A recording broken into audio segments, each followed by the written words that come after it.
name is Anna and I'm an occupational therapist. Today we're going to do some baking.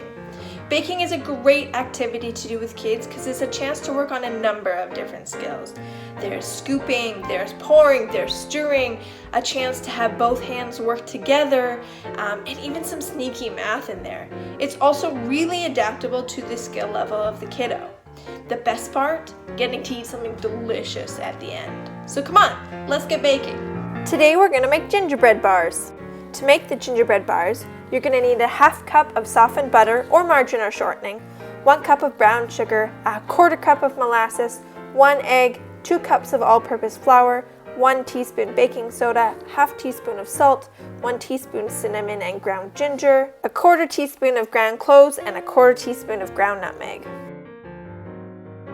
For the equipment, you'll need 1 medium bowl, 1 large bowl, some measuring cups, some measuring spoons, 1 wooden spoon, and a 9x13 baking pan. Let's get started. Our very first step is to wash our hands with soap and water. Make sure you do a really good scrub and get all those nooks and crannies. Rinse your hands, dry them off, and then we can get going. Next, turn the oven on to 350 degrees. Grab that medium bowl because we're going to start with our dry ingredients. First, we're going to add 2 cups of flour. I didn't pre-measure it here, but you could definitely pre-measure it and have it ready to go, so you can just dump it out, or you could practice that math using some half cups. The baking soda is next. We're going to grab a teaspoon and then scoop it out and put it right on top of the flour in the bowl. Yeah, just like that.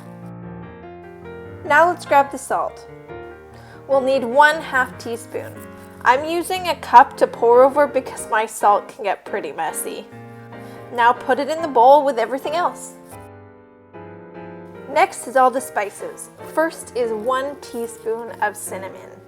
One trick that I have is I like to use the lid to level out my spoon. Next up is the ginger. We need 1 teaspoon, but it doesn't fit into my container, so I'm going to have to use 2 half teaspoons to get that full teaspoon. One thing I like to do when I'm baking is smell all the different spices I'm using.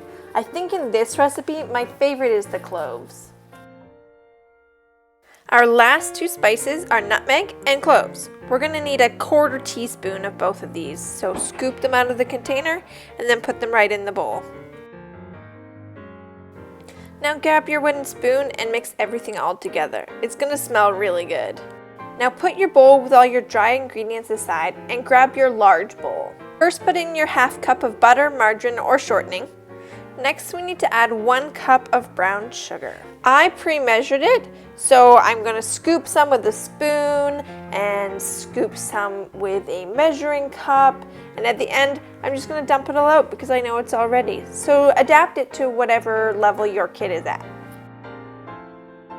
It's mixing time. Grab that wooden spoon and mix that butter and brown sugar until it's really well combined.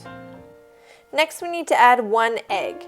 You could also pre-crack this and have it in a container, so your child just needs to dump it right in.